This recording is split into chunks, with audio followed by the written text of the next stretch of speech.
Jaron Jarvis Channel, Top 20 Scary Stories of the Day from Reddit nosleep. 2018-09-06. Story 1, I accidentally took a 12-hour nap at work yesterday and now I'm scared of going back. I work 8 a.m. to 5 p.m. Monday through Friday as a secretary for a small business. The job environment is super laid back. It's a small storefront with a large warehouse in the back, on its own lot in a central part of town. It's tucked away on a back road, surrounded by old, lower-class houses. The only other non-residential structures in the neighborhood are a delinquent school and a roofing company, but they're each at least 5 blocks from us, so traffic through our immediate area is low overall. We're an independent service company, dispatching our technicians to do repairs and replacements on your home appliances and related items.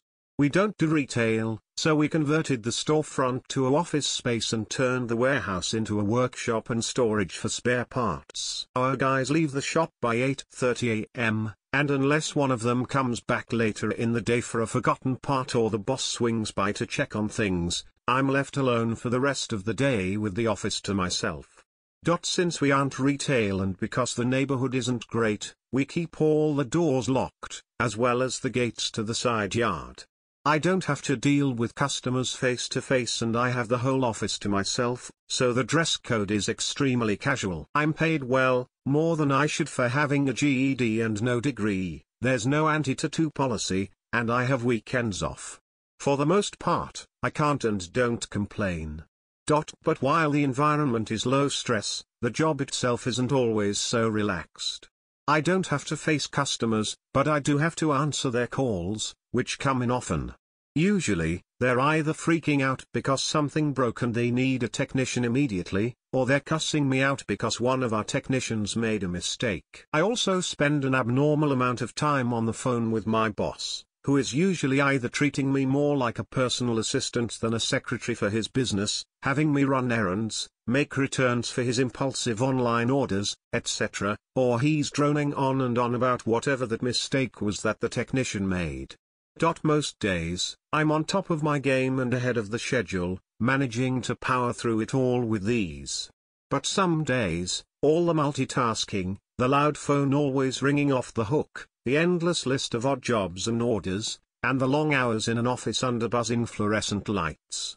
Some days it all piles up and results in one big, unbearable migraine. I never even got headaches until I took this job, but now I get a crippling migraine every couple of weeks. If I'm not careful, it usually results in me leaving work early after throwing up my breakfast in the warehouse bathroom. It sucks, but despite me doing every little thing I can to try to prevent it or to soothe it once it hits, it still tends to happen. And that's exactly what happened on Tuesday.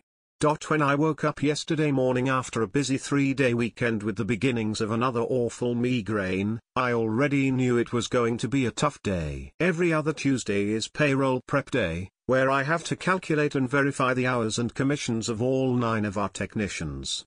Since this week is pay week, most of the early hours of yesterday morning consisted of a lot of Excel formulas and focusing on a bright screen that I had to squint to bear to look at. By the time my lunch break rolled around, I was exhausted. I knew that if I ate anything, I would probably end up throwing it up later, so I opted to trade my meal for a quick nap. My car was parked out front of the warehouse, and despite the surrounding neighborhood being on the sketchier side, nothing ever happened around this time of day, so I felt safe enough sleeping in my car.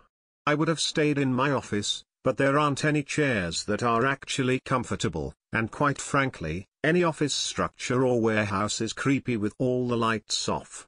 I locked up the office, climbed into my driver's seat, cracked the tinted windows just a hair to let some fresh air in, pressed the lock button on my door, and laid back in my seat. The car was warm but not hot. The clouds from the coming storm kept the sun from shining through my windows and I welcomed the change in the atmosphere compared to the cold, artificial light and feel of my office. I decided not to waste gas by starting the car or running the air, so I left my car off and just put my keys in my cup holder. I set an alarm on my phone for 12:45, giving myself enough time to take a 40-minute nap and still get water or use the restroom in a comfortable amount of time before returning to my desk at 1 p.m. I checked my phone's volume and set the device on top of my middle console, close enough for me to hear even if I fell into a deep sleep. I checked the locks on my car one more time, laid my head back, and passed the fuck out. The hectic weekend and stressful morning must have caught up to me, because I don't remember dreaming anything. The nap was just a solid and incredibly heavy slumber, one that simultaneously felt like it had lasted for hours yet ended in minutes. I awoke to a thick silence that muffled the ring of my phone alarm, which sounded much further away than I had expected it to, and my car was void of all light aside from a small, faint glow emanating from between my middle console and the passenger seat. A sudden sense of panic dispelled all of my grogginess, and the cloudy buzz of silence dissipated from my ears, causing my alarm to suddenly sound like it was blaring inside my own head.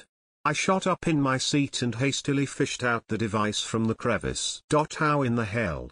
I stared at the phone in disbelief as it still rang and buzzed in my hand, the alarm for 12:45 in the fucking morning still lighting up the screen. Like an absolute idiot, I had set the alarm for AM instead of PM. I slept for almost 13 hours, in my car, in front of my job. Even for me, this is a weirdly new low. As rain started to patter against the roof of my car, I regained my senses and composure, and finally dismissed the alarm on my phone. I slid down the notification bar to find a handful of text messages from some of the techs saying they were heading home early due to the weather and letting me know what their hours for the day were so that they didn't have to come back to clock out. There were also 2 emails from my boss, and several emails from potential customers with work order requests. Due to the intermittent rain, there wasn't enough work for anyone to call my cell about, and no one must have come by to notice my absence. And, I live alone, so there was no one to notice that I didn't make it home at a decent hour to call and check on me. Not going to lie, I'm an introvert and a natural loner, but that sudden realization of real loneliness hit a bit hard. I felt some droplets of water hit my arm through the cracked window as the pace of the rain picked up. I put my foot on the brake pedal and tapped the push-to-start button on my car. The engine roared to life, seemingly louder in the night. I flicked the switch to close the windows and glanced at the front of the office, which was illuminated by my headlights. The lights were reflecting off the dusty front windows and the raindrops danced in their beams. I could have sworn that I had seen something in the furthest window, but wrote it off as a gust of wind manipulating the sheets of rain. Realizing that there was most likely an overflow of voicemails on my desk phone, I decided to take a few minutes to check them and to finish payroll, to make up for the lost time of my scheduled shift. I figured that with the storm looming overhead there wouldn't be anyone out who would threaten my safety, and it wouldn't take me long, so there wasn't really a high sense of risk. I left the car running but grabbed my keys, and the pocket knife that I kept in my middle console, just in case, with my right hand while my left hand rested on the door. A loud rumble of thunder boomed in the distance just as my fingers touched the handle. I hesitated, but finally slung the door open and then slammed it shut behind me as I jogged the short distance to the front steps of the storefront. The lights of my car didn't illuminate the steps or door, but at least lit some of the lot and building so that I wasn't outside in complete and total darkness. I locked the car with my key fob and then felt on the ring for the key to the front door. I fumbled with the set of keys, my fingers already damp with rain, and accidentally dropped them somewhere near my feet. I unlocked my phone, keeping it close to my shirt to keep it dry, and turned on its flashlight. I aimed the light down towards the ground and found the keys, a flash of lightning filling the sky just as I bent down to reach them. As I stood up, the sky following the strike of lightning seemed darker than before, and my phone light seemed warmer and brighter in my hand. I looked at the keys in the light and found the right one, and then lifted it to the door's deadbolt. I aimed the flashlight at the door and handle to better see what I was doing, but nearly dropped everything in my hands when the light reflected brightly, not on the plexiglass of the door, but on 2 eyes behind it. I stumbled backwards, nearly slipping off the bottom step as I rushed to retreat back to my car. I slung myself into my front seat and locked myself in, throwing my belongings into my passenger seat. I gripped at the steering wheel and the knobs behind it, trying to turn the high beams on in hopes, or fear, of confirming what I knew that I saw. The eyes weren't mine. They weren't part of my own reflection.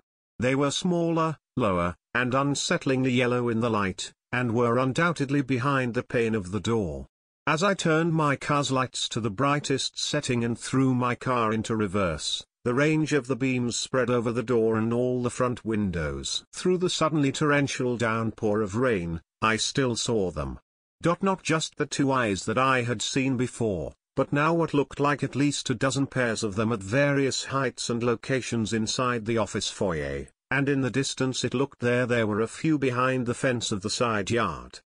With my stomach twisting in knots, I threw the car into drive and sped off, nearly hydroplaning around the turn at the end of the road. I barreled down the back roads and onto the main street and kept driving, only stopping when I was forced to by a red light. As I sat at the light with white knuckles and a rapid heart rate, I tried to steady my breathing and process what the hell it was that I had just seen, but I couldn't wrap my brain around it. Nothing made sense, and I was desperately trying to convince myself that this was all just a bad dream. It all felt fake. I had never slept that long without at least waking up to pee, or to toss and turn. And I especially had never slept that long in my car. But more importantly, I had never seen a bunch of glowing yellow eyes or anyone with glowing yellow eyes at my job, or anywhere, ever. Pulled by yet another warm, yellow glow, I glanced to the left to find a Waffle House, open but empty and devoid of all life aside from the cook and two waitresses. When the light turned green, I turned onto the crossroad and into the parking lot.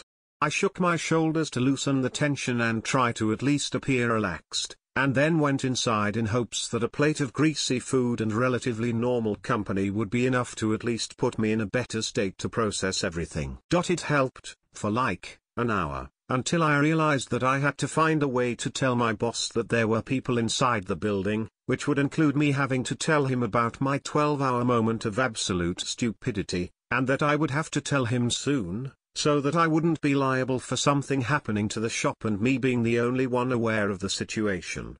Whatever the situation was. I debated with myself through the dawn hours about how I should tell him, whether I should call or text, when I should do it, and how I could go about explaining it all without getting myself fired or locked up in a psych ward. There was no way in hell I was going back to investigate it myself, and I wasn't going to wait out in this storm for a cop or another tech to show up to go in with me. I made it home just before 5 a.m., and finally decided to send him a well-worded message via both text and email, so that I could say I attempted to contact him with two methods for urgent attention. Hey, redacted, sorry to message you so early. I don't really know how to say this, but I went to take a nap on my break yesterday. I had a really terrible migraine but didn't want to have to cut the day short at the office. Guess my body decided it needed the break. I ended up oversleeping. So sorry. I'll adjust my timesheet so I'm not paid for those hours, and will make sure to return any calls I missed first thing when I get back in. But I wanted to let you know, when I went to leave, it looked like someone might have been inside. I don't know, could have just been my lights or my mind playing tricks on me. I know I locked up before I took my break. I didn't feel comfortable going in and checking it out alone, but I wanted to let you know so you could check the tapes just to be sure or something. I'm going to get a little more rest and freshen up before coming back in this morning. So sorry, again. He had a few low-quality surveillance cameras installed a year or so back, and rarely ever checked the footage, but I figured he could probably just check them on his phone. If he did end up checking them, I knew I had to be honest up front about what happened, since he'd see me and my car. I didn't, however, have to be honest about what I thought I saw until there was proof that I actually saw something at all and that it wasn't just in my head, right? As I got out of my shower, my phone dinged with an email response from him. It happens. Get payroll submitted this morning if you can and then take the day off. Looks like storm is getting worse, so closing for the day. Maybe see if a doctor can find out what's wrong to help with the migraines. Hope you're okay. I'll send, redacted, bye to look. Didn't see anything on the cams. Thanks. I threw on an oversized hoodie and some legging, shot him a response thanking him for understanding and for the day off, and then logged into my online drive to update the timesheets for him. Once everything was done, I sunk into the couch, turned on the TV, and typed this up. I've read stories on here for years but never thought I'd ever have my own to tell. Now that I have one, I'm not sure I want it, and I'm even more unsure about whether I want answers and to find out more, or to just forget it all completely. Part of me hopes that they don't find anything today and that I can return to work tomorrow or whenever this storm passes, without fear of what lurks within the walls of my humble office, but a smaller part of me still hopes that they find something, anything, so that I don't spend my life wondering if I'm just crazy.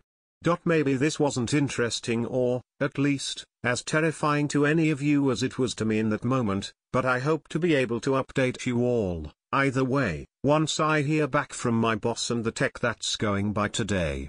But until then, I'm just going to rest and try to relax in my own home. While I clearly shouldn't be physically exhausted, I feel so mentally and emotionally drained. And more than anything, I'm stuck wondering about how while this whole time I've kept the doors locked to keep the world out, with what exactly had I locked myself in? Story 2, Imaginary things can still hurt you.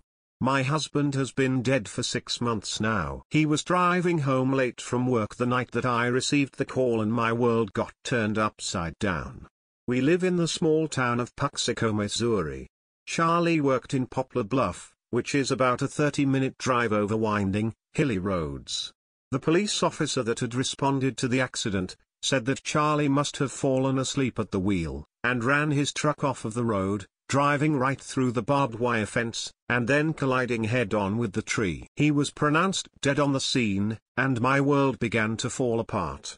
I was a stay-at-home mom. I looked after our house, and took care of our then 5-year-old daughter, Taylor. Taylor and Charlie were a match made in heaven. From the day she was born, Taylor was stuck to her father like glue. They were inseparable. As she got older, the bond grew stronger. She never really wanted much to do with me. Charlie was her everything, and she was his. I had a very hard time trying to figure out how to explain this new change to Taylor. She kept asking the same questions. When is Daddy coming home? Do you think he's close? I miss him. And every time she'd ask, I would break down crying.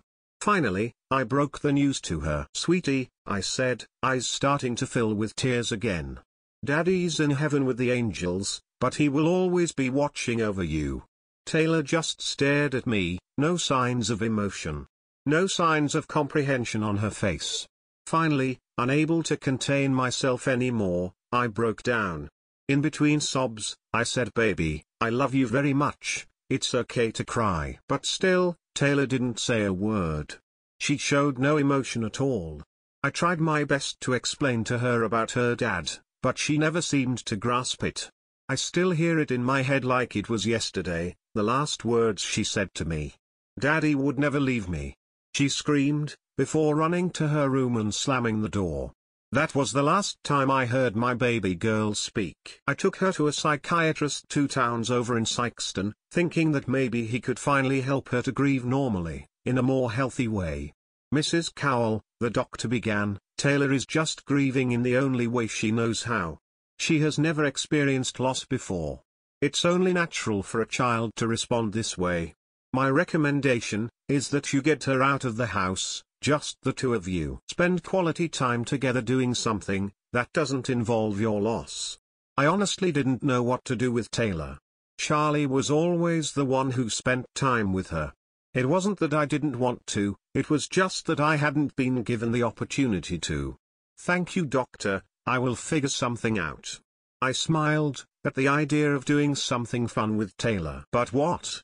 I thought about it on the car ride home. But it wasn't until I walked through the front door that I saw it. On the refrigerator was a pamphlet that said, Mingo National Wildlife Refuge, on it. Of course, that was it. Charlie had been making plans to take Taylor on a hike through Mingo, to see the wildlife. I yelled up the stairs excitedly to Taylor, honey, Come downstairs, Mommy wants to talk to you. I was smiling so big that she must have thought I was crazy as she came down the stairs into the kitchen. You and I are going to go hiking at Mingo tomorrow. How does that sound? I gushed, unable to control my excitement. Taylor just stood there, not making a sound. But before she walked back up the stairs, I swore I saw a partial smile cross her face.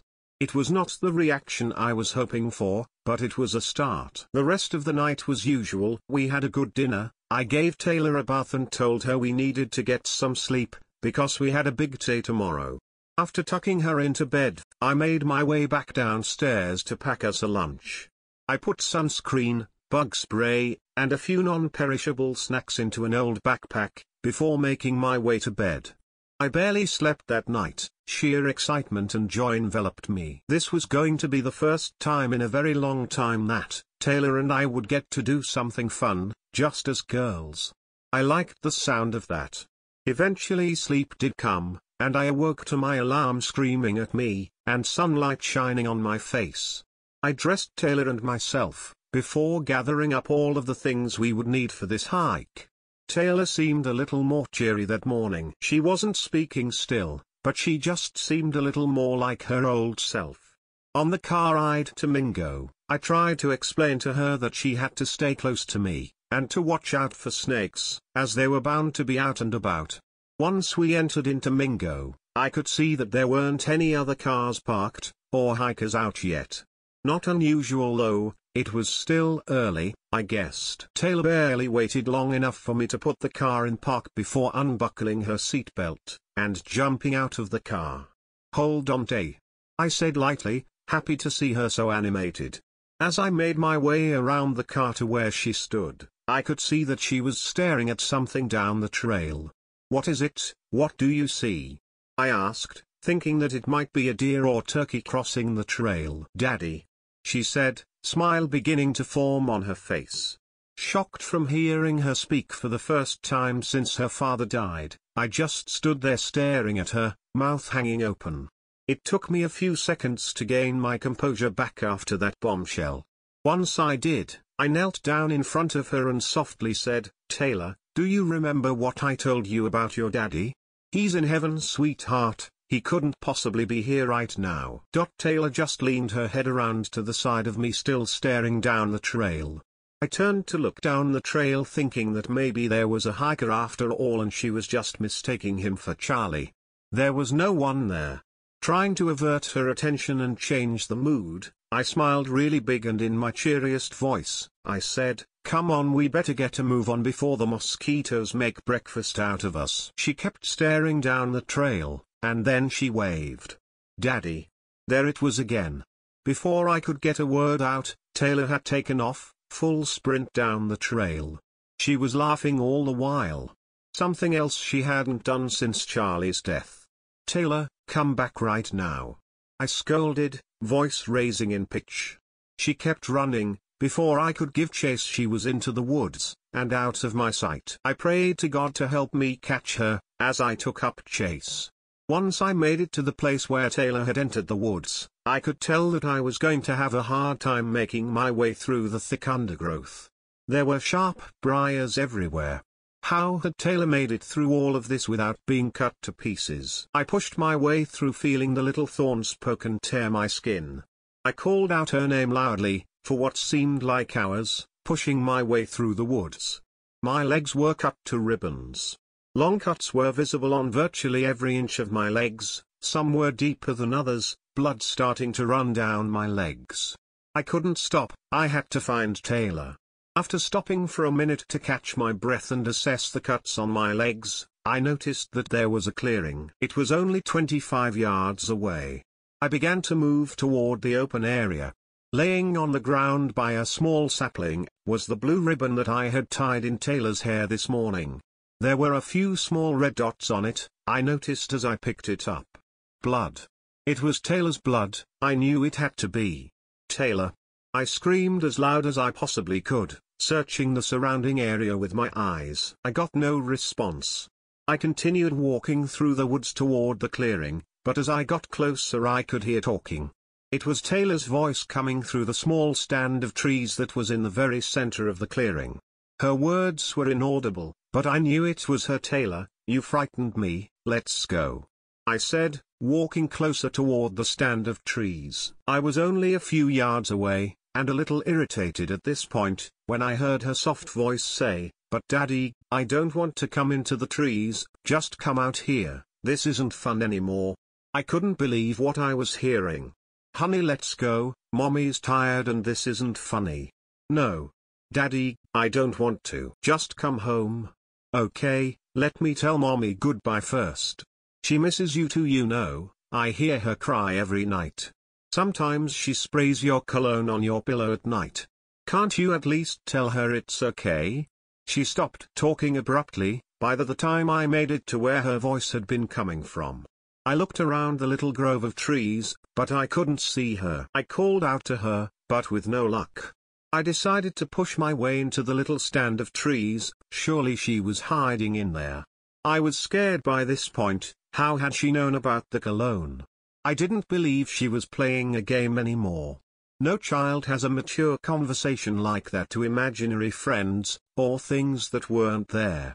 I hadn't realized it, but my heart was racing, and I was beginning to feel a knot in my stomach. Someone was out here with my daughter, and he had intentions to harm her, no doubt. This realization hit me hard. I began pushing through the limbs as fast as I could. I couldn't see anyone, but I yelled in a panicked voice, "Don't you touch her, you creep, or I'll kill you." As I pushed farther in, I heard Taylor scream. It was a scream of pure terror. My heart sank as I finally pushed through to a small little cutout in the grove. It was no more than 10 feet wide and it was a perfect circle. Taylor was on her stomach, face down on a large pile of small bones. There must have been 5 or more sets of bones scattered around the clearing. I could see no one else in there with her. Once I was completely free of the branches, I raced to Taylor, scooping her up in my arms. She was breathing hard as I turned her over to see 3 deep cuts on her abdomen. They looked like clean cuts that had been made with a razor, but they were deep. I could see her intestines starting to push up through the gashes. Taylor's eyes were transfixed on something standing above us, but I saw nothing. I tried to put pressure on her stomach to stop the bleeding, but all it did was cause her to lurch up in pain, blood now running out of both sides of her mouth. I didn't know what to do. She took one long ragged breath, raising her arm to point above me, and said, "It's going to." She took another long wet breath, "Eat me." Frantic, I replied, half screaming, tears rolling down my face, "What is, baby? What's going to eat you? The bear man, can't you see him? He's right beside you." She managed to get out before another wave of pain rendered her speechless. "Leave us alone," I screamed, still not seeing whatever it was that was hurting her, but feeling as if someone or something was in fact hovering above me. I held her for another few seconds before I watched as her chest was ripped apart by invisible claws, spewing her blood in every direction. She let out a loud painful scream before going limp. I tried to throw myself over her, but it was no use. This thing was still able to continue shredding her now lifeless body to ribbons. I felt her leg get torn from her body. Pieces of her were being pulled from my grasp. I could do nothing to stop it. Fear finally took the place of grief, as her head was pulled from her neck. I quickly stood up, dropping the little bit of Taylor's torso that was left in my lap on the ground. I ran. I don't know how long I ran for, before I made it back to the trail, but once I cleared the trees and onto the trail, I swear I heard a deep roaring out from the direction I had just came from. Whether it was from shock, terror, or exhaustion, I passed out on the trail. I woke up in a hospital bed in Poplar Bluff. The police were waiting, as well as a state game warden in the hall. They both came into my room after the doctor had checked to make sure that I was okay. They asked a lot of questions about how everything happened. Apparently there was enough of Taylor's blood on my clothes that rubbed off on trees and bushes as I ran away from the bear man that they were able to follow the trail it had made back to the small grove in the clearing.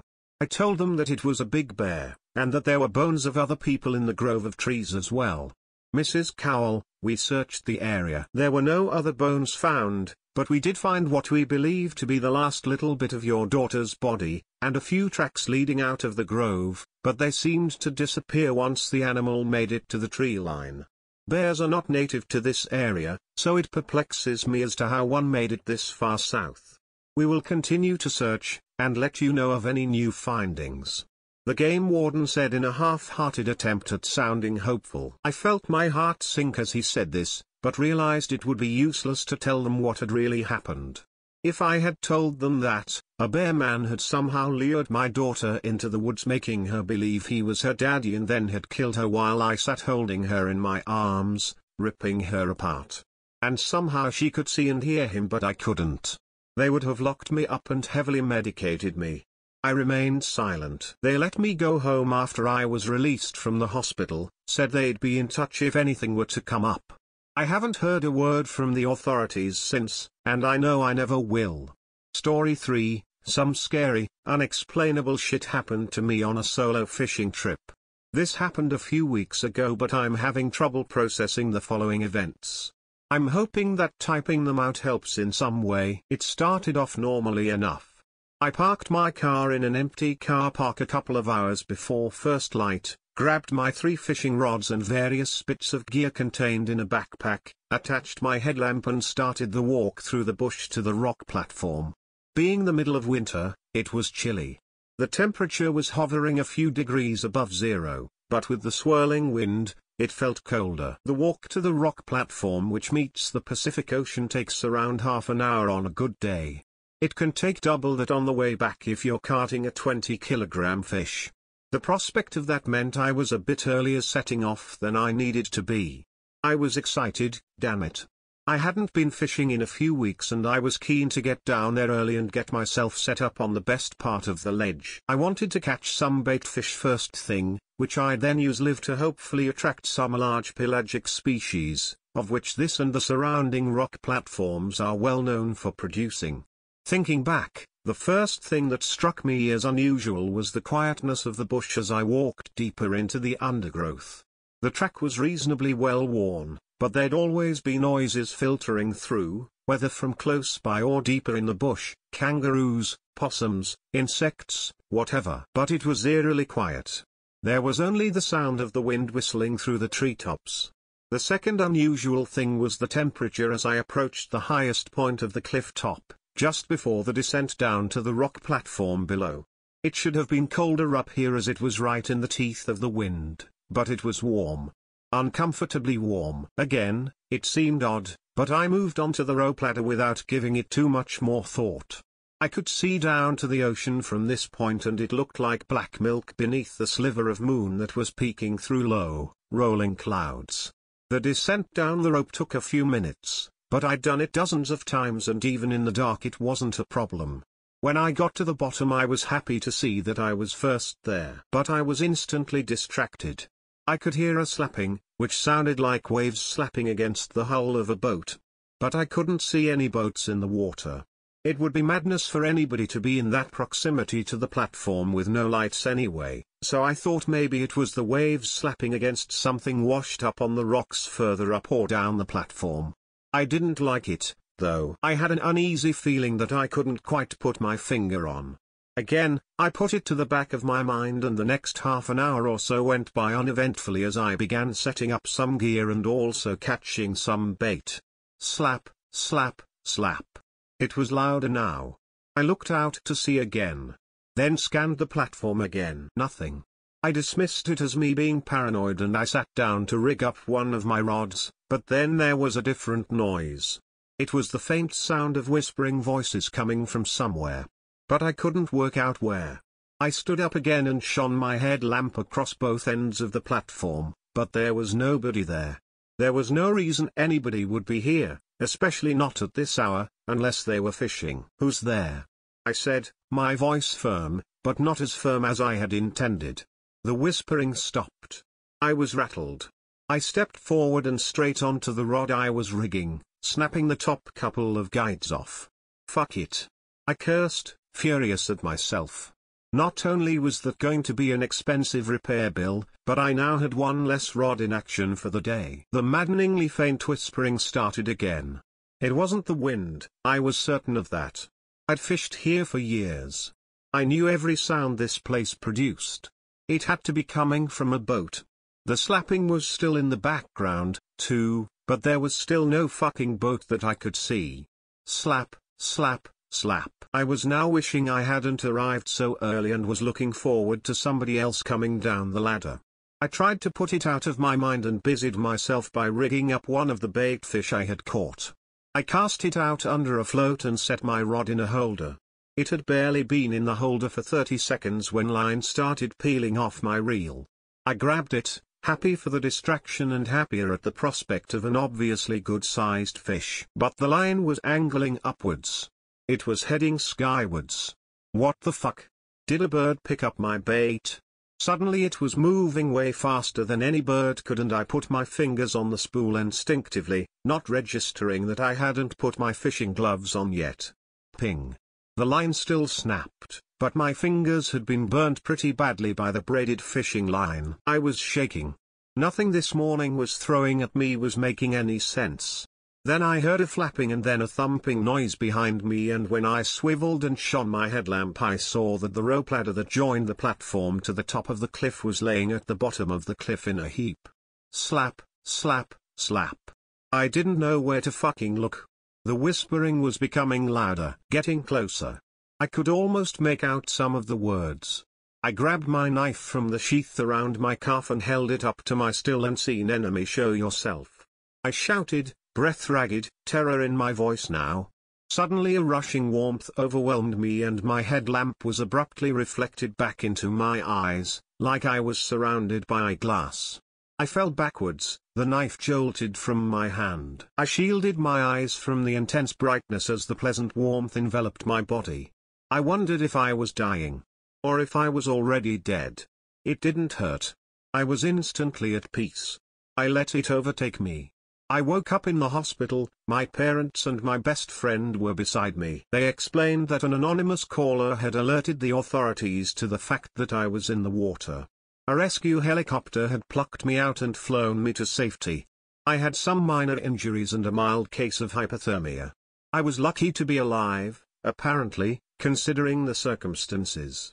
The next day when I was free to leave the hospital, my best friend, Adam, offered to drive me back to the car park where I left my car. "What's that behind your ear?" he asked, looking at me strangely as we got into his car. "What?" I asked, waiting for the punchline. But he was silent. He pointed at the spot shadowed by my right earlobe. I pulled the rearview mirror towards me and shuffled up, pulling my earlobe back to see 4 small dots. 3 in the shape of a triangle and 1 more dot above the highest point of the triangle. I tried to rub it off, assuming it had been put there in the hospital. Maybe some wires had been stuck to me there or something. It wouldn't come off. I put saliva on my fingers and scratched at it with my nails until my skin was red. It was like a fucking tattoo. I called the number of the doctor who had been looking after me and had given me her card in the hospital. I asked her what it was and she told me in no uncertain terms that it was nothing the hospital had done. She sounded concerned and urged me to call one of the hospital psychologists, whom she'd also given me a card for. I thanked her and put my phone down. Adam looked worried but he didn't speak. Neither did I. When we arrived in the car park where my car was, I was relieved to see it was still there and not damaged. "Are you all right, mate?" Adam asked, concern still in his eyes. Yeah. "I'm fine," I lied. "Why don't you come over to mine tonight? The missus is cooking today so there'll be a heap of food." Adam offered. He was old school, he wasn't going to press the issue. I appreciated that. "Thanks for the lift, mate. Maybe I'll see you later," I said, shaking his hand before I got out of the car. I could hear Adam's car exiting the car park as I took the spare key that my parents had brought to the hospital out of my pocket. I was glad they'd thought of that, as all of my other keys were in my pocket when I hit the water.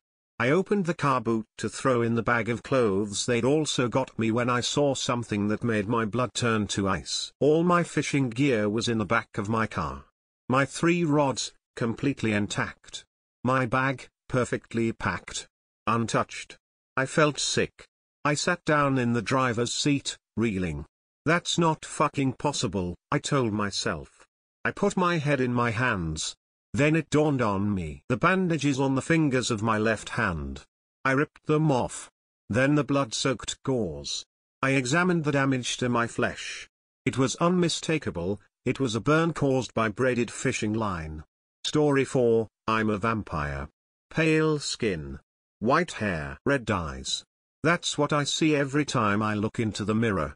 You might be wondering if I'm a vampire, how could I see my reflection? I get asked that a lot, and it still makes me laugh every time. Garlic, holy water, mirrors, all of it ye old superstitions. All of it just as reliable as your grandmother's remedies. You know the ones, with the lemon water and a hint of rye. It's just as fatal to a vampire as it would be to you. Steaks and sunlight? That's a whole nother story. Steaks will kill us, that's for sure. Then again, what wouldn't that kill? Sharp piece of wood through the heart? Yeah, that's gonna sting a bit. Sunlight though, it doesn't kill like it does in the movies. It's more of a gradual effect. It slowly chars and burns our skin until it almost causes us to overload. It's slow, but painful, so most of my kind try to avoid it like the plague. The last difference? We're not the mighty race you might have heard of, not anymore. We've been contained by your governments, forced to live our extremities in small, uniform bedrooms. Sterile whites and surgical steels stare at me from every corner, while the faint smell of sanitizer pervades my senses. It's a special kind of hell, just for us. They don't deprive us of our blood though, they grant us that small mercy. It may be through and for, and not nearly regular enough to regain my full strength, but it's something. Beyond that, this place is as cold as our skin. Senseless, impartial, almost clinical. Very clinical, actually. They poke and prod me almost daily, taking samples of blood, saliva, and other bodily fluids. It's uncivilized, and as ironic as this may sound, dehumanizing. They likely wish to find the source of our abilities, masking it under the guise of medical examinations. They hide us in plain sight. They place us with families using our weakened forms as the perfect alibi. That was their first mistake. When people see us, surrounded by doting loved ones, they underestimate us. They believe us to be just a sickly person, to be pitied and admired for their tenacity. For some, that's all they are. Having been raised their whole lives to genuinely believe in their illness. But we know that is a lie. The blood they give fuels us, invigorates us. The more the better. But they give us just enough to survive, believing that starving us just enough will keep us weak. Keep us complacent. And they're right. But it's that truth that will be their undoing. The rallying of my people has begun. It will start small, and it will be unnoticeable. We will withhold our blood, and we will stockpile. We'll gather our people and prepare. The uprising is coming, and there is nothing you can do to stop it. Our time is now, and our bondage has ended. I send this message, not as a warning, but as a rallying call. Many of you will bypass this as a piece of fiction, and that is exactly what I intend. But for those of you that read this and feel a burning in your blood, a longing for absentia, you know I am right. The time has come for you to realize your true self, to shed the moniker of your sickness. No more will be go by that wretched name. Gone is the time of albinism. Now, is the time of vampires. Story 5, This Isn't My Husband update. Guys, I'm legitimately terrified right now. I don't know how to link my first post, but to bring you up to speed, my husband isn't my husband. At least, I didn't think so. When I woke up in the hospital after a car accident, I found small differences in my husband. His hair color and eye color were normal, but his lips were different. His nose was crooked. He had a pierced ear. All things my Tom never had before. Some of you suggested I may have had imposter syndrome. I think what you meant was Capgras disorder, which makes you feel like someone close to you has been switched out for someone else. And I totally would have been okay with that, if it weren't for a few major problems. I came home from the hospital today. The doctor discharged me at around 2 p.m., and Tom brought me home.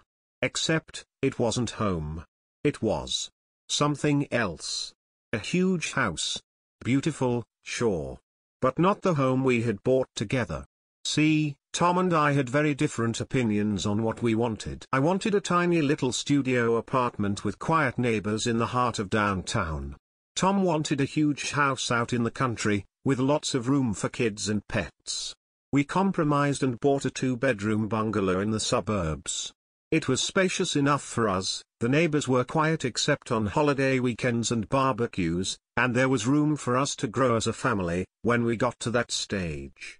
But we hadn't gotten there yet. But when I came home today, to a place that was definitely not my house, Tom's sister was there.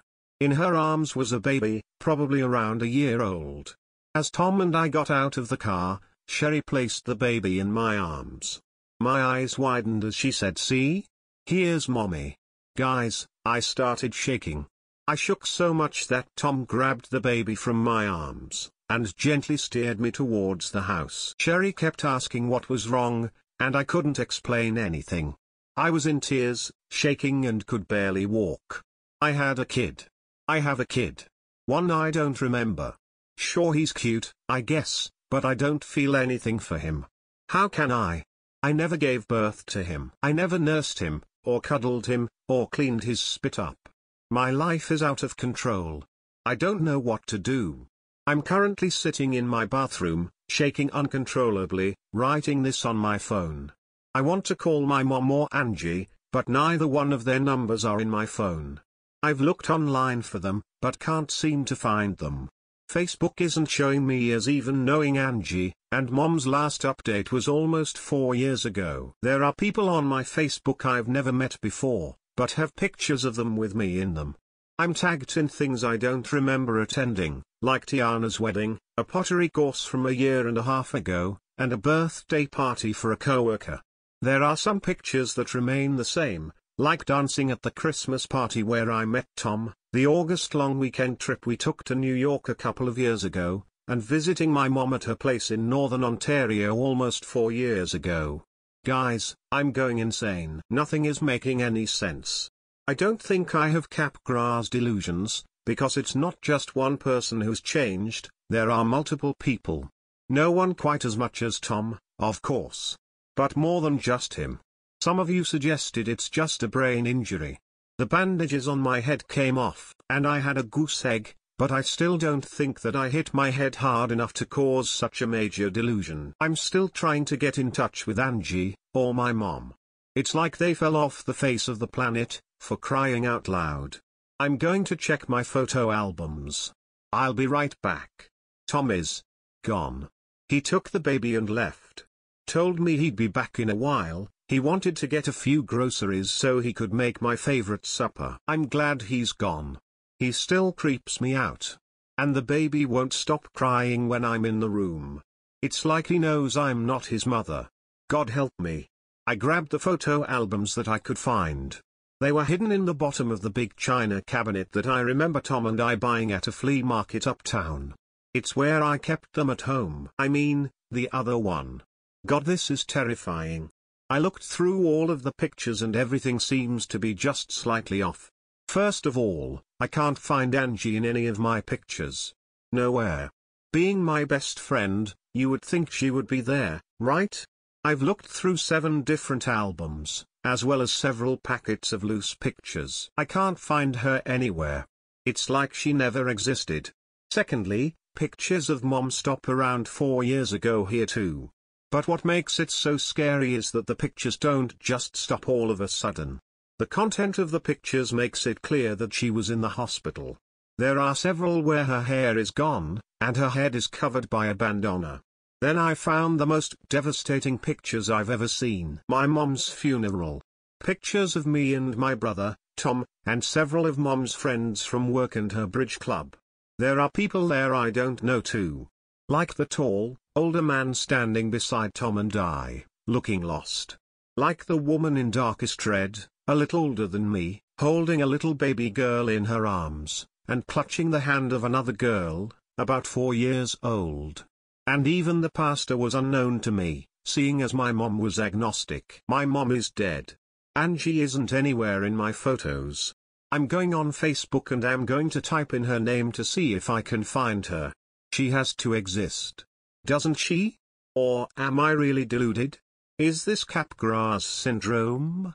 Am I really just seeing anomalies where there aren't any? Am I losing my mind? I don't know. I'm terrified. And Tom just got home. He's knocking on the door to the bathroom.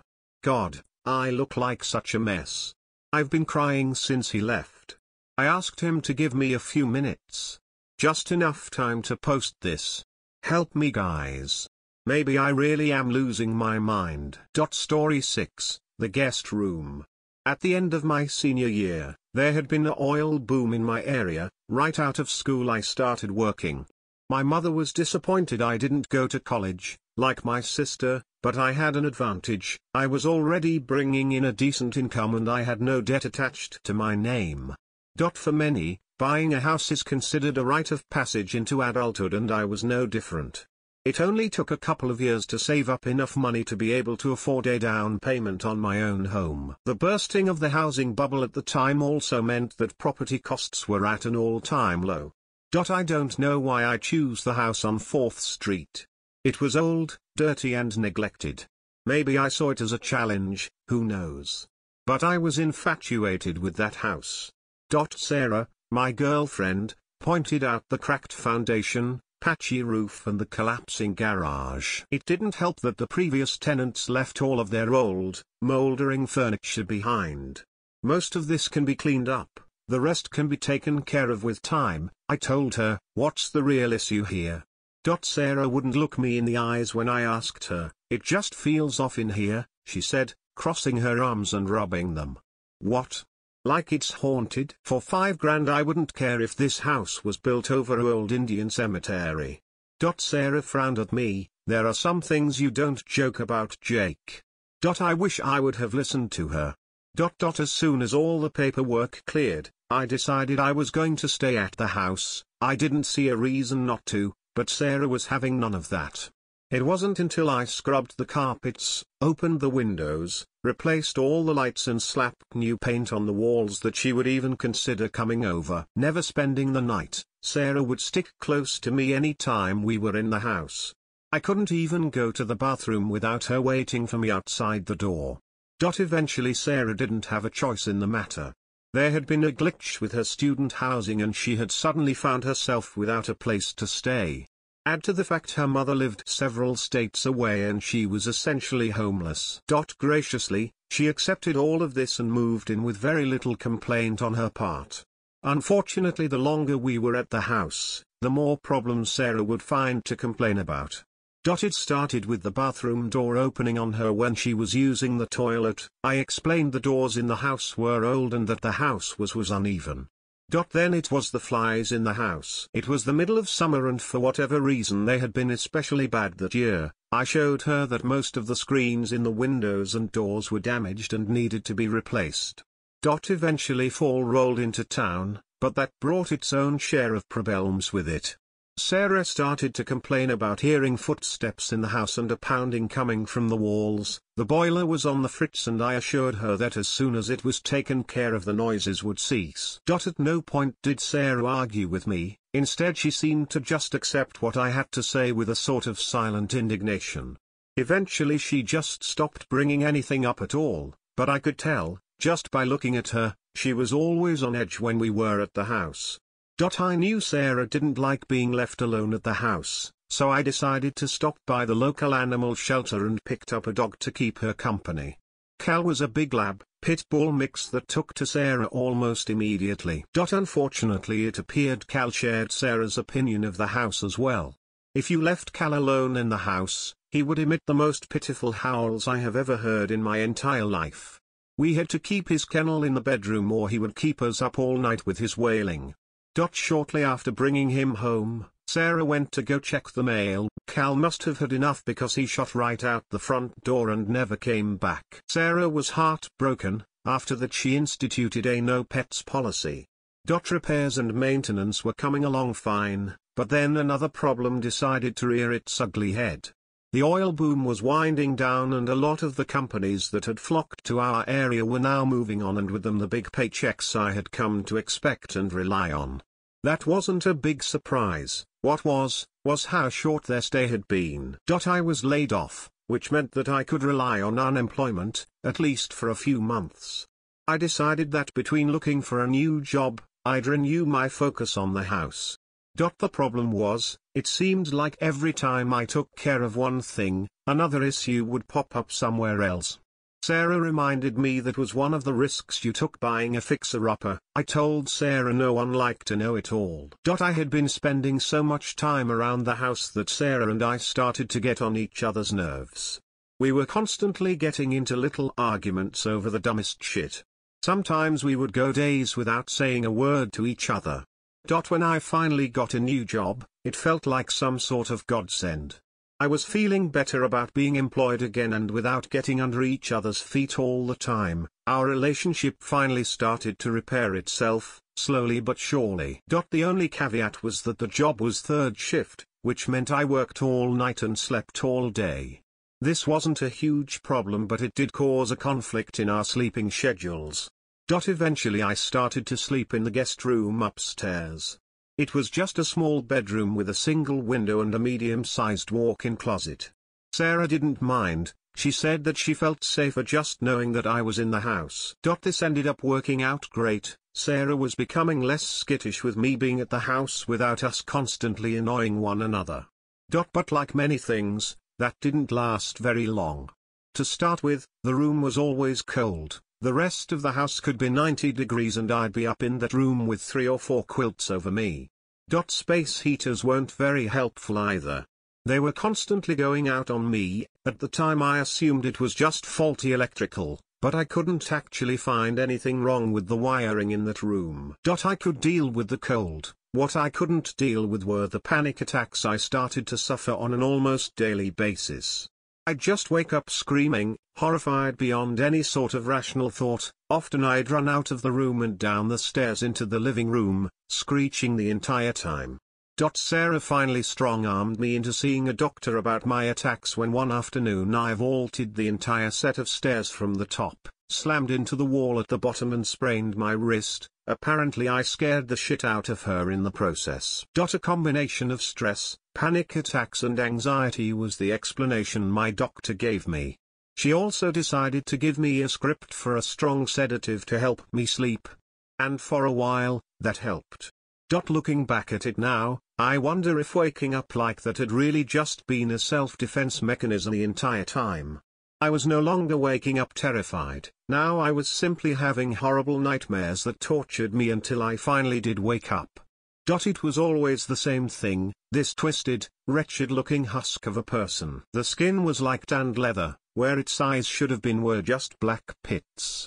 It always held a slack-jawed expression on its face until it started to bite. That's when it would start to smile, this horrible toothy grin that exposed rows of ancient, stained teeth. Sometimes it would be laying in bed with me, other times, the doors to the closet would creak open and it would come crawling out of the inky depths of the wardrobe. My dreams were plagued by this creature. And every time I woke up, that goddamn closet would be open. As far as I could tell, there was nothing wrong with the doors. I installed a latch on the outside, but it didn't matter. When I opened my eyes, the latch would be undone and the doors would be cracked open. These nightmares only got worse as time went on. I was exhausted during my waking hours. I didn't think things could get any worse. I was wrong about everything else so far, so why not this too? I guess the nightmares weren't good enough anymore, because I started suffering from sleep paralysis. I'd wake up, but I couldn't move. Worse yet, that bastard from the closet would be in my room waiting for me. I could hear its shallow, raspy breathing and the rustle of decrepit feet as it walked across my room. The weight from its body would press me down into the mattress as it climbed up and straddled me. Cold, fated breath engulfed me as it brought its face closer to mine. When I finally did regain complete control of my faculties, it'd blink away in an instant, leaving me guessing if there had really been anything there to begin with or not. The breaking point finally came during one of these encounters with the wardrobe hag. I focused as hard as I could, collected all my strength and brought my fist to its cracked face. Of course it was Sarah, who else could it have been? Apparently she heard me whimpering from downstairs and came to check on me. In my delirium I had punched her square in the face and sent her to the floor. She got up, her nose was at an odd angle and blood dripped to the floor, soaking into the carpet. She wasn't crying, but she had a hurt expression on her face. Behind her, I could see that yet again, the closet had been opened. Something has to change, Sarah told me as we sat in the dining room. I can't deal with this anymore. My father used to hit my mother and I promised myself I'd never let that happen to me. I'm sorry, I mumbled under my breath, it was an accident, I was having a nightmare. At some point sorry doesn't cut it anymore. Our relationship has been suffering for a while now. I wasn't sure what I was going to do, now I do. I'm moving back in with my mum. What about school? I asked. I'll transfer credits, whatever. I'm packing my shit. I am going to stay at a motel until I can head back home. I don't want to spend another night in this fucking house. Sarah made good on her promise. She packed up some of her clothes and left that day, leaving me alone in the house. I tried calling and texting her, but she never responded. That was the last time I saw her. I had a few weeks of vacation left, so I decided to stay home. For the first few days, all I did was drink and sleep on the couch downstairs. It didn't really matter where I slept anymore, did it? After spending a few nights on the couch I realized something. I haven't had any nightmares. Was it just that room? I had to find out. It took some time for me to build my determination up, but after getting some extra courage from my friend Jim Beam, I decided to take action. Grabbing my toolbox from the cab of my truck I went back upstairs to the guest room. I tore the doors right off the frame of the walk-in closet, exposing all of its shelves and racks of clothing. Come on motherfucker! I roared as I started pulling boxes off shelves and flinging clothes to the floor. Then I noticed it. I pushed curtains of clothing to either side, exposing the back of the closet. There was a large 5-foot by 2-foot patch on the wall. Whoever had done it never even bothered to repaint it. I don't know how I hadn't seen it before. I was the one who had hung all that clothes up to begin with. Opening my toolbox up, I reached in and pulled out a ball-peen hammer and began to bash in the wall. As I smashed a sizable hole into the wall, I could have sworn the room was getting colder. I didn't care, I was in a frenzy. I dropped the hammer and using my hands I began to tear at the wall until I made a hole big enough to see into. There was a dark space behind the drywall and a vile odor began to pour out of it. Going back to my toolbox, I got my oversized maglite, turned it on and pointed it to the back of the closet. Staring back at me was the crooked face of the thing that has been haunting me since I started sleeping in that room. The thing was crammed into a small space that looked like it was designed just for it. And that's when you decided to burn the house down? Interrupted Dr. Kevin. I don't see why everyone is making such a big deal about that. It was my house after all, I said. Kevin frowned. Your neighbor's house caught on fire too. You killed the entire family living there, Jake. I had to get rid of that abomination. I didn't want it to hurt anyone else. I have the police report right here. The only remains they recovered were your neighbors. They didn't find anyone or anything else, Kevin said as he tossed a couple of photos from a folder on the desk. I looked over the photos for a moment. Full color, glossy Polaroids depicting several charred corpses stared back up at me. At least I'm not having nightmares anymore. Story 7, The Invitation. I couldn't believe how absolutely beautiful she was as I watched her cross the parking lot to where her car was parked. Dusk had already fallen, but the glow from the towering security lights was strong enough to illuminate her face and force away the shadows so that I could see just how exquisite her form was. Her blonde hair was pulled back into a tight ponytail and looped through the back of her baseball cap. It was a hat for some local sports team. I didn't know which one and frankly, I didn't really care. When you've been around as long as I have, those silly games don't tend to matter anymore. As she approached where I was sitting on the curb, I could suddenly smell her. She was an intoxicating bouquet of sweat, perfume, and something else that I couldn't quite put my finger on. Something that made me even more interested in her. She passed by me and I held out my cup and shook the few pennies that I had placed in there earlier. She stopped and reached into her bag, and pulled out $1. Without a word, she put it into the cup and kept walking. This told me everything else I needed to know about her. I waited until she was just getting into her car before I stood up and shook off the filthy jacket I had taken from the dumpster behind the Goodwill last night. I ducked behind one of the columns in front of the store where I had been sitting as she began to pull out of the space she had been parked in. I didn't want her to see that the man she had just given $1 to was actually not the filthy bum she probably thought I was. As she drove away into the night, I straightened the green designer scarf around my neck and began to walk in the direction that she had just driven. Her car wasn't in sight, but I knew where she was going. I've been watching her for a while now. I walked the few blocks to the bar that she always stopped at on Friday nights after she got off work. I saw her car where she always parked it. I approached the car and made sure nobody was watching as I slashed the driver's side front tire. I walked back to the front door of the bar and peered into the window. I saw her sitting alone at the bar. She always sat alone. Guys never approached her to buy her a drink and she never went out of her way to socialize with anyone else. She just sat there and had a couple of glasses of white wine before heading home. The door swung open and the man I had seen tending bar walked out and lit up a cigarette. He took a long drag and nodded at me in greeting. I nodded back and just stood there. He extended his still open pack of cigarettes towards me. "Want one?" he asked. "Oh. No thank you. I've never smoked a day in my life. I'm just out here trying to decide if I should go in. I'm supposed to be meeting a friend here," I lied. "You should," he said bluntly. "I'm sorry? Come in. What have you got to lose? Seriously. Just come in. Besides, it's kinda cold out here." He flicked his cigarette butt and turned back to the door. "You mean it?" I called after him. "Yeah. Get inside," he smiled and motioned with his hand to follow him. I did. Inside was loud. Music blared from the jukebox in the corner. It was an alternating mix of country music and classic rock, a typical town bar soundtrack. I glanced around the room and then turned back to the bartender. "My friend isn't here. Maybe I'll just wait for them at the bar," I said, trying to make myself sound despondent.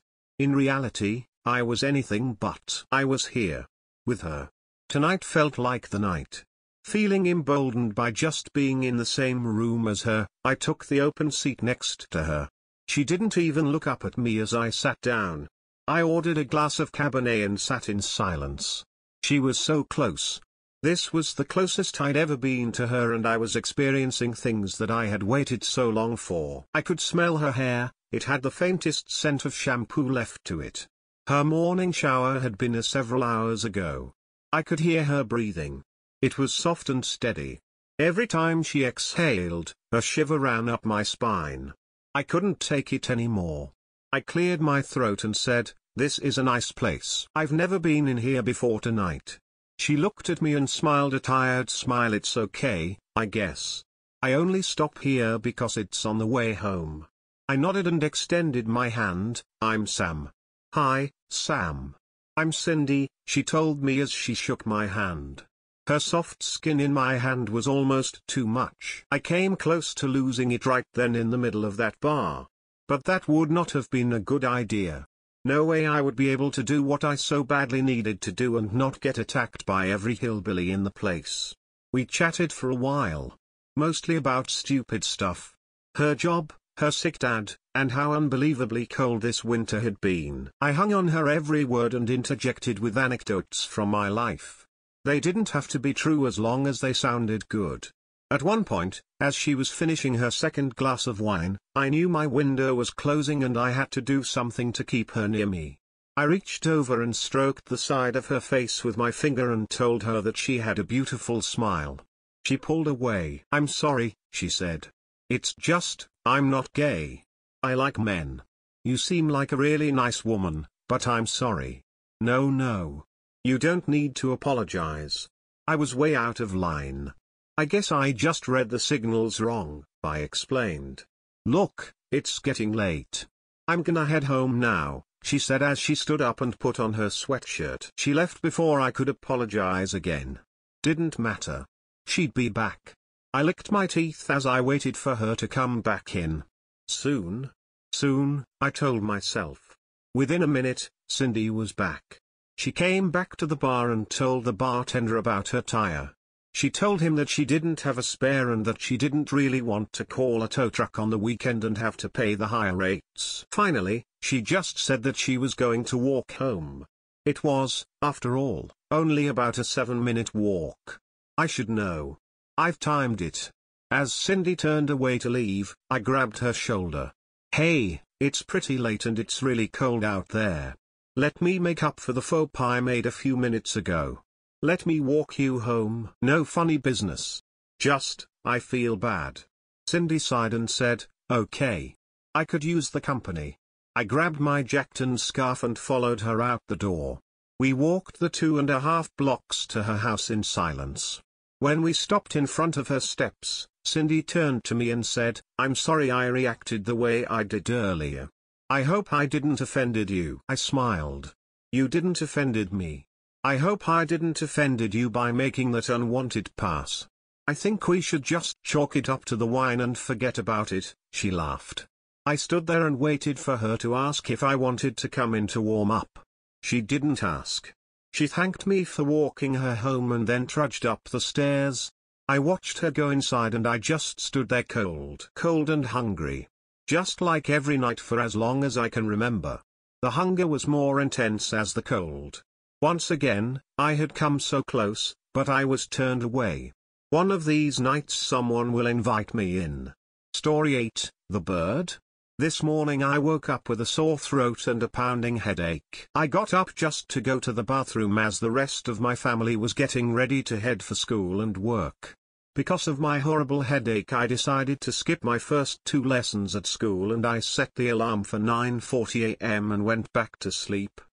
I woke up again to the sound of my alarm. The headache was still there but only lingering, so I put a shirt on and I headed downstairs to get some pants to go with it. On my way to the stairs I glanced to our balcony door, which has a huge glass window. Behind the window, on the balcony railing, was a blackbird just sitting there, watching me through the glass. I went to the window to get a closer look at it. The bird had a huge, weird brown wound, like a scar, on its head, and its plumage looked really ragged and messy, but it wasn't dirty.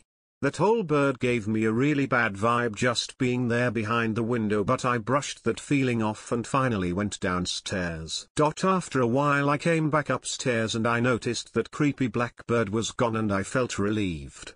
I still decided to check the balcony because it could have been on there on the floor. I was standing really close to the window, my nose almost touching the glass, and suddenly that same bird appeared again. It flew towards me but then turned back and sat on the railing again looking at me.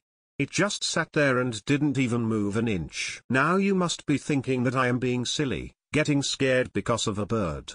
I know it sounds stupid, but the vibe that bird was giving me was anything but silly. And that creepy, disturbing vibe wasn't the only thing that gave me chills. My grandmother told me that birds could be 3 things. They could be regular, harmless birds that are just minding their own business and living their lives. But not all birds are regular.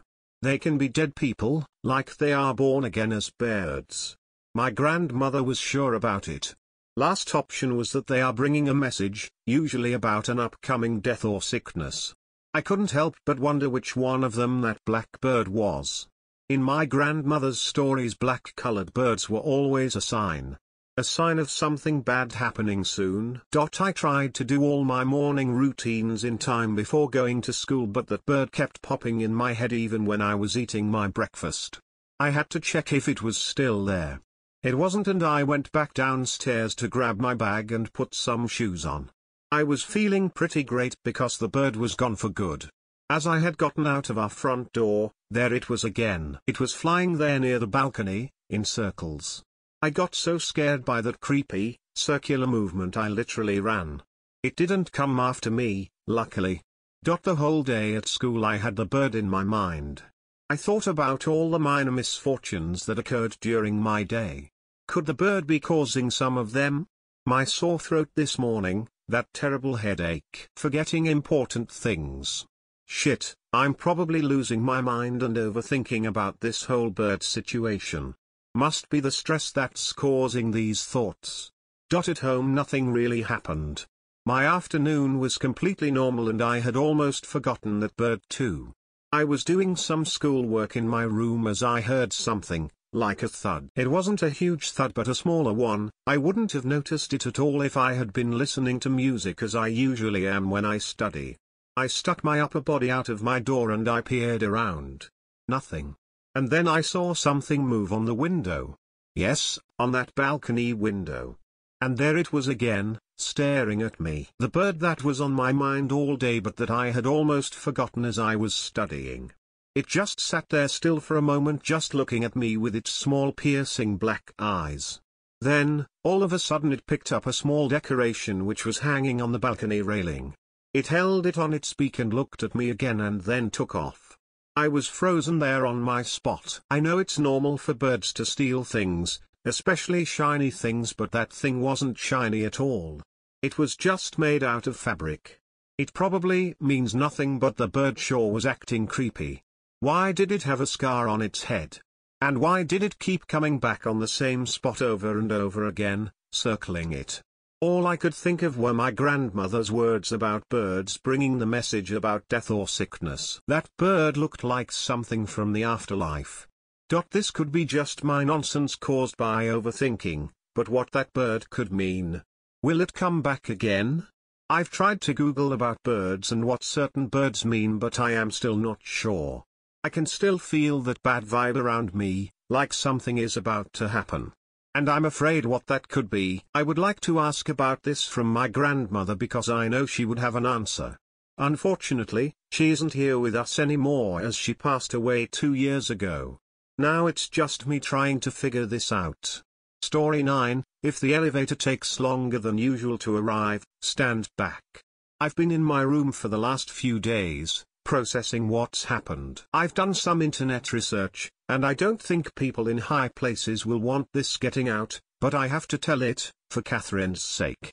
This all started on Sunday, when Kathy came round to my apartment. I'd known her since university, and while we weren't particularly close back then, our friendship had grown over the last few years. We'd been planning a girls' night out for a few weeks, and she'd come round to fill up on some pizza before we hit the town. We watched an episode of Stranger Things 2. Kathy doesn't have Netflix, so she was catching up with me, and chatted about the usual inane junk you talk about with friends. She kept coming back to being annoyed that she'd been passed up for a promotion at work by this guy called Chad, and I kept trying to change the subject to distract her from it. In the end we decided to head out to a local bar. Kathy wanted to watch another episode, but I insisted we get out, privately, in the hope that she'd cheer up a bit. We headed out to the hall and Kathy called the elevator. You know how when you press the elevator up/down button, they usually light up? They certainly do in my apartment building. Well, this time they didn't initially. That was the first weird thing. Kathy pressed the down button a few more times, but still nothing. We looked at each other, more annoyed than confused. Well, that's weird, I opined, they were working earlier today. Then the up button lit up.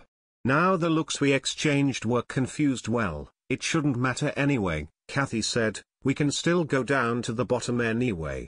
I've never understood why we have these up and down buttons anyway.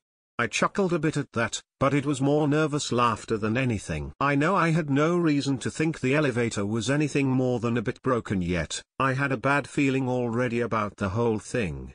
The elevator system had been fine the whole time I'd been here, though, so I dutifully waited for it to arrive. Now, my apartment building is only 9 floors high. I think the longest I've ever waited for an elevator is maybe about a minute. After more than 2 minutes of waiting, my patience had run out. This is taking way too long, let's take the stairs. I am not walking down 7 sets of stairs, Mary, Kathy complained. The thing is probably broken, there is no point waiting any longer. Now there was a grinding noise from the elevator shaft. Nothing overly dramatic or loud, more of a groan, but I and Kathy both clearly heard it. I thought I'd won the argument. See, broken. It's stair time, Mr. Hammer. No, that means it is coming, it must just be loaded up from other floors. Apparently my appalling joke had not worked, and had only made her more stubborn. I tried one last time. Look at that. I pointed at the up button, whose light was now flashing quickly on and off. Tell me that looks like an unbroken elevator. Well, of course the light is broken. The bottom one didn't turn at all, and now the top one is burning out as well. I looked up into my friend's eyes, and saw that I wasn't going to move her. Kathy's pointlessly stubborn, and she was going to wait for this elevator to prove me wrong even if it delayed the night by half an hour. I saw it in her eyes, and I gave up. Fine, I surrendered, holding up my hands, heading towards the stairs on the other side of the hall. Text me when your stubborn side wears off and you decide to take the stairs like a normal person. I wish I had said something nicer. Walking towards the stairwell, I heard a singular laugh behind me. Then I heard Kathy scream. It was the worst thing I'd ever heard. It wasn't just a scream, it sounded like it was cut up, segmented, like she stopped for a millisecond and then started screaming again, on loop. And it was mixed with a low, throbbing, mechanical buzz. I turned around in shock. It couldn't have taken me more than about a second, but in that time her scream had already been cut off permanently, and she was gone. I only caught a glimpse of the closing elevator doors, and behind them I saw an intricate network of cogs and gears of all sizes, some as tall as the lift itself. Almost what I remember the inside of the watch looks like. Almost beautifully engineered. But every cog and wheel had edges and spikes as sharp as knives. Among them, I just saw a pale hand before the elevator doors closed the sight off. After a moment of utter shock, I ran down the stairs, taking them 3 or 4 at a time, all the way to the ground floor. When I reached it, I pressed both buttons repeatedly as hard as I could. There I waited for what felt like hours, but what was probably more like 5 minutes. In that time, I had imagined the doors opening and seeing the elevator cab bare, Kathy nowhere to be seen, everything normal. When they did open, Kathy wasn't there after all. But the cab was no longer its silver usual self, it was liquid red. I called the police, explained to them what happened, but of course they didn't believe me. They treated me as a suspect for a while, but soon concluded that a small, out-of-shape woman couldn't cause the utter carnage that was evident in that elevator in so short a time without anyone noticing. As it stands, Kathy's body hasn't been found, and neither I or Kathy's family have heard anything from the authorities since Tuesday. I still can't quite accept that Kathy's gone. I've just shut myself in my room trying to process all this madness. I've been trying to keep myself semi-sane by researching, and I've found some things I think are a bit odd. After digging around a bit, I found that there's not been a single logged instance of an elevator broken down in this apartment, or any elevator system built by the same company, in the last 10 years. And that company has some weird connections. It also owns companies connected with food production, agriculture, and architecture. It seems this apartment building was built by a company owned by the same elevator company, something that doesn't seem at all usual as far as I can see. Something weird is going on here. I'm drawing some conclusions that I don't like at all.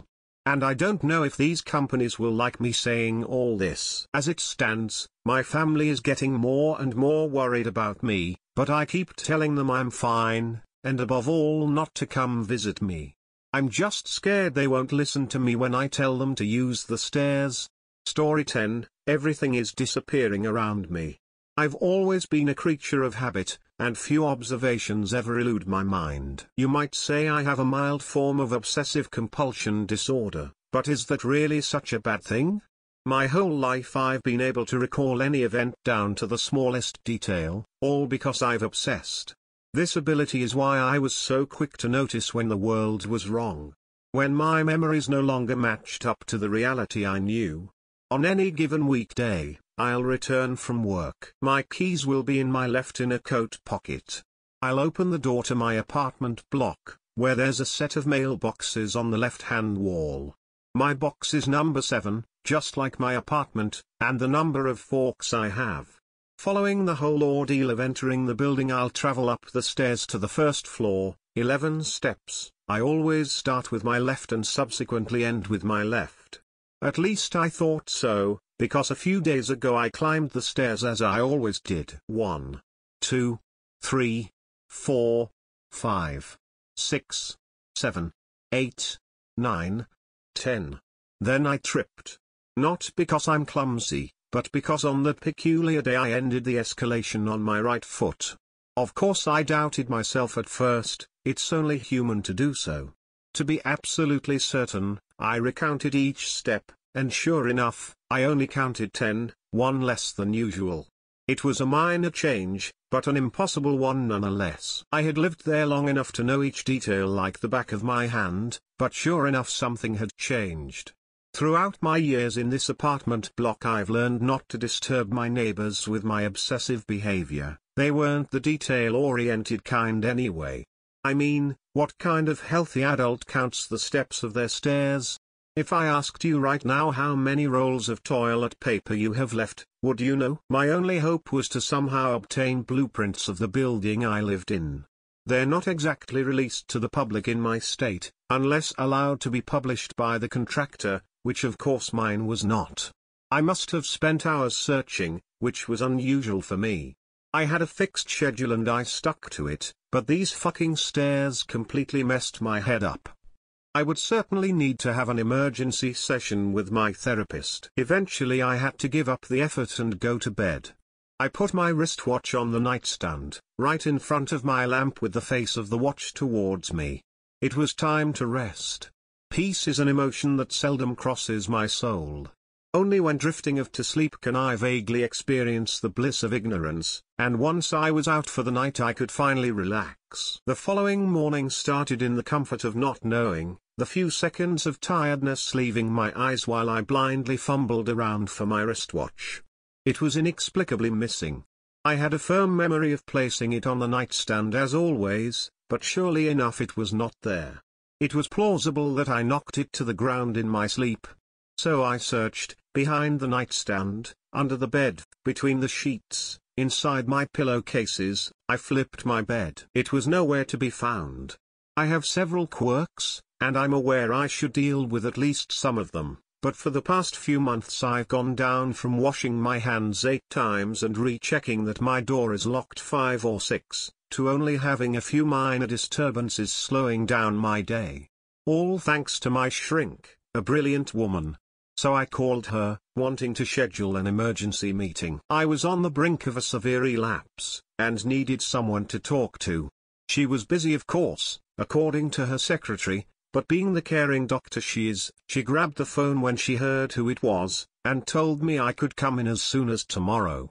Relaxed by the thought I felt well enough to attend college for the day. I went outside to get in my car, a used model with doubtful braking capabilities, but a beauty I loved regardless. Just as my watch, the car was missing. My mind jumped to the most logical conclusion. It has been stolen. It was the simplest, thus the best answer, Occam's razor. Being who I am, I had all the information regarding the car stored in my memories. Even without the documents, I could call the police and report it stolen. I did so immediately, but was quickly notified that my license plate matched no existing car. Defeated, I remained in my house, didn't even call in sick to work. The only place I could truly know each detail of, surely it was a safe haven for my shattering mind. One cannot remain conscious forever. Due to my stress I sought solace in alcohol. I found that my mind let go of its obsessive nature if slightly intoxicated, but I still needed to be mostly in control. I've experimented with various substances over the years, but legality remains a silly problem. Alcohol was enough to help me sleep. Of course, everything comes at a price. My moment of peace costed me a severe hangover when I woke up the following morning. I'm always a prepared man. A bottle of Gatorade stood on my nightstand alongside 1 paracetamol and 1 ibuprofen. The mix perfectly numbs the headache, and the drink reinvigorates me. After taking my hangover medication and waiting 20 minutes in a haze, I proceeded to the bathroom. The shower was pure ecstasy. I cleaned myself up, shaved, brushed my teeth and cut my nails on all 9 fingers. 9 fingers? One had disappeared with no trace, not even a wound of any kind. My knuckle was simply covered by healthy skin, as if the finger had never existed. That was the straw that broke the camel's back, and I sobbed silently on the floor of the bathroom for at least an hour. When I don't know who to call, I always turn to my mother. She has always supported my struggle with OCD, and even with me being a pain in the ass, I knew she would be of great comfort in such troubling times. My voice trembled as I called her, almost breaking into full-blown sobbing. I explained with clumsy wording what had happened to me during the past 2 days. She went silent for a few moments, before responding with worry in her words. "Honey, you were born with only 9 fingers." I hung up, questioning if I had actually gone insane. I had a picture of myself and my parents framed on a wall in my living room. Even there I could see no more than 9 fingers on my left hand. It was time for my session with Dr. Miranda Green, my psychiatrist. With no other means of transport, I resorted to taking the bus, my only remaining hope after losing my car. It was an uncomfortable option. Even without my OCD, dealing with public transport had always been a struggle.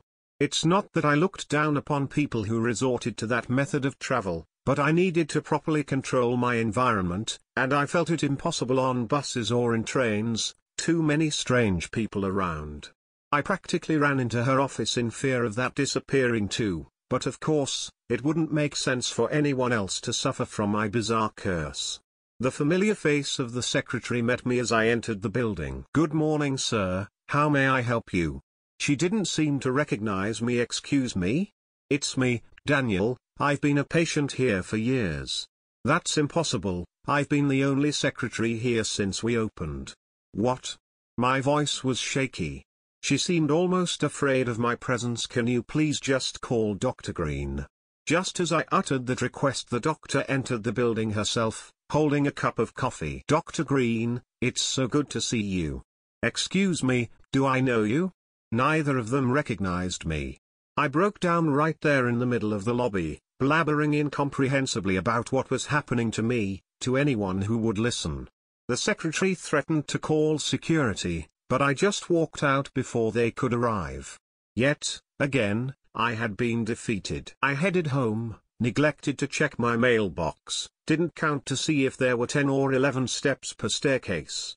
I didn't even bother to see if my apartment remained as I left it. I had given up.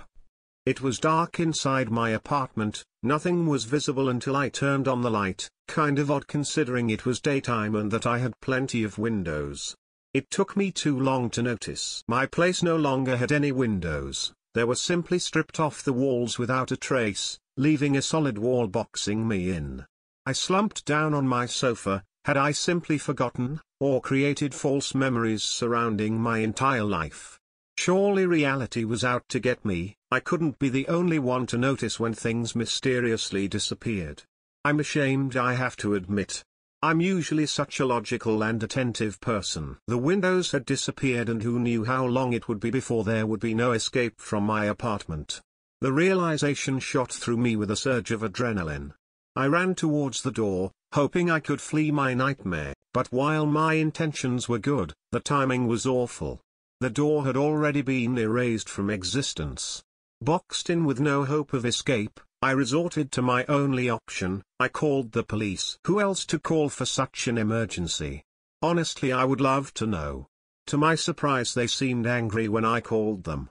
Mad that I was telling them these absurd stories, and when I gave them the address, hoping they would come and do something, anything, even if that meant arresting me. They simply responded that no such address existed. This wasn't a figment of my imagination, no, this was real. I was trapped inside a nicely decorated brick box with no windows, nor doors to escape out through. I wanted to call someone else after the police hung up, and I would have if my phone still existed. My left hand, now rid of 3 fingers, was clutching nothing in the air.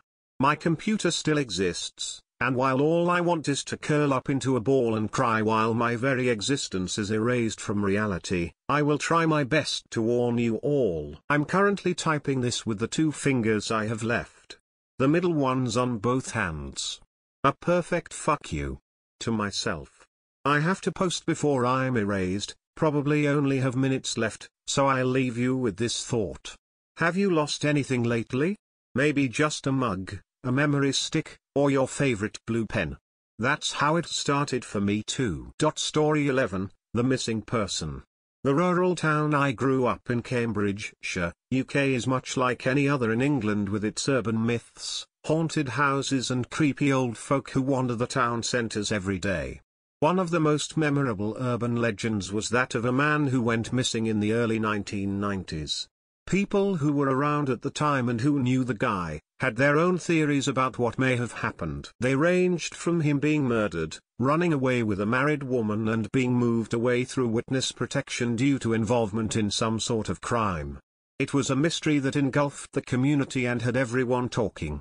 The missing person's picture of the man, who I believe was called Adam, was on display at the local police station, which I used to walk past every day on my way to school back in the mid-1990s. After several years, the poster was removed and everyone seemed to forget about Adam. The police had no leads or evidence. It's almost as if he'd vanished into thin air. His family continued to campaign and urged the police to carry on the search, but to no avail. Adam had quite a distinct appearance. Tall, skinny, with a head full of curly hair, he was in his mid-30s at the time of his disappearance and worked on a local farm out in the sticks. Police had even searched land around the area for any remains but found no evidence. In 2011, rumors started to spread around the town that there had been a sighting of Adam down a country back road near the farm he had worked. A man who had just moved into the area was driving late at night when he saw a man, matching Adam's description, walking on the side of the road. As it was raining and the man had no jacket, the Good Samaritan decided to offer him a lift to wherever he was going. The man accepted and got into the back seat, drenched from being outside in the heavy rain. He asked if he could be taken to the pub, the George, which is where he was staying the night. The Good Samaritan drove the 2 to 3 miles to the pub, asking the man several questions about why he was walking so late at night, is he local to the area, etc., but got no response. When they arrived at the George, the Good Samaritan turned around to see that the back seat was empty and the man had disappeared. Confused, he checked the back seat to find that it was still wet. He was sure the man could not have just left the vehicle because it had child locks and he would have heard the door open. He got out and walked around the car and around the building he'd parked outside, and then drove back the way he came, but saw no sign of the man he'd just had in his car. Still confused and spooked by the incident, the man returned to the George the next day and asked the landlord if anyone had been staying the previous night. They said no, they don't even provide rooms and haven't for over 20 years, since the early 90s. Soon the story had spread around the town and several more people confirmed that they had seen a similar-looking man walking the same road at the dead of night. Fast forward now to 2018, there have been several more sightings and even a few people who claim to have given the man a lift to the George before he disappears. Although these all seem to have occurred on rainy nights like the very first sighting. Myself, I've always remained very skeptical about the whole thing. I know how stories can snowball and be over-exaggerated, especially in the small community. I do, however, love the paranormal and have often wondered if the stories are true. Just last week I had a new person start at my work. He was new to the area, recently moving from Manchester to be with his girlfriend he had met online. We got talking and I told him where I was from, to which his face lit up. He said he had got lost on the back roads late one night a week or so previously. He was on his own and it was a terrible storm, and that he had spotted someone walking along the side of the road. He remembered thinking to himself how bizarre and dangerous it was, but didn't pick him because he wouldn't trust a stranger in his car. When he had got back home he told his girlfriend, who informed him of the urban myths surrounding the missing man, and he was intrigued by it all. I played down the fairy tales, but he was insistent about what he had seen, and I have to admit, I believe him. I've just looked at the weather forecast for tonight, there's another storm coming. Maybe I'll go for a drive to see for myself. I'll keep you updated in the comments.